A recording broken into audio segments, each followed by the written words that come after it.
పాలకొల్లులో వైఎస్ఆర్ సేవాదళ్ నియోజకవర్గ విస్తృత స్థాయి సమావేశం నిర్వహించారు. ఈ కార్యక్రమంలో నియోజకవర్గం కన్వీనర్ గుడాల గోపి న్యాయవాది, వైఎస్ఆర్సీపీ మహిళా విభాగం స్టేట్ జాయింట్ సెక్రటరీ కర్రా జయసరిత, సేవాదళ్ సభ్యులు, వైఎస్ఆర్సీపీ నాయకులు, కార్యకర్తలు, మహిళలు, నాయకులు తదితరులు పాల్గొన్నారు. మీరు కార్పొరేషన్ చైర్మన్ పదవి ఉన్నా లేదా ఇంకేదైనా మంచి పదవి ఉన్నా అంటే నాకు ఏ పదవి వద్దు, నాకు సేవాదళ్ మంచి పదవి ఇవ్వండి అని చెప్పి పార్టీ పదవి కోరుకున్న ఏకైక వ్యక్తి రాయుడు గారు. మీరందరూ కూడా గట్టిగా చప్పట్లు కొట్టి అభినందనలు. అలాగే జగన్మోహన్ రెడ్డి గారు అధికారంలోకి వచ్చిన నాటి నుంచి కూడా ఎన్నో అభివృద్ధి సంక్షేమ పథకాలు తీసుకొచ్చి నిర్విరామంగా కృషి చేస్తా ఉన్నారు.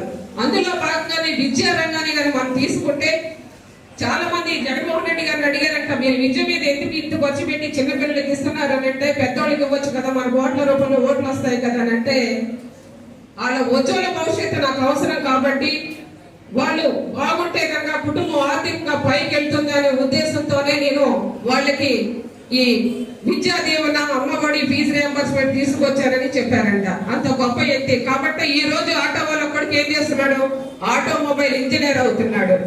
అలాగే మెకానిక్ కొడుకు ఏం చేస్తున్నాడు, మెకానిక్ ఇంజనీరింగ్ చదువుతున్నాడు. వ్యవసాయ కూలి కొడుకు ఏం చేస్తున్నాడు, వ్యవసాయ శాస్త్రవేత్త చదువుతున్నాడు. కాంపౌండర్ కూతురు ఏం చేస్తుంది, డాక్టర్ చదువుతుందంటే అది జగన్మోహన్ రెడ్డి గారికి అంత మన నిస్సందేహంగా చెప్పుకోవచ్చు.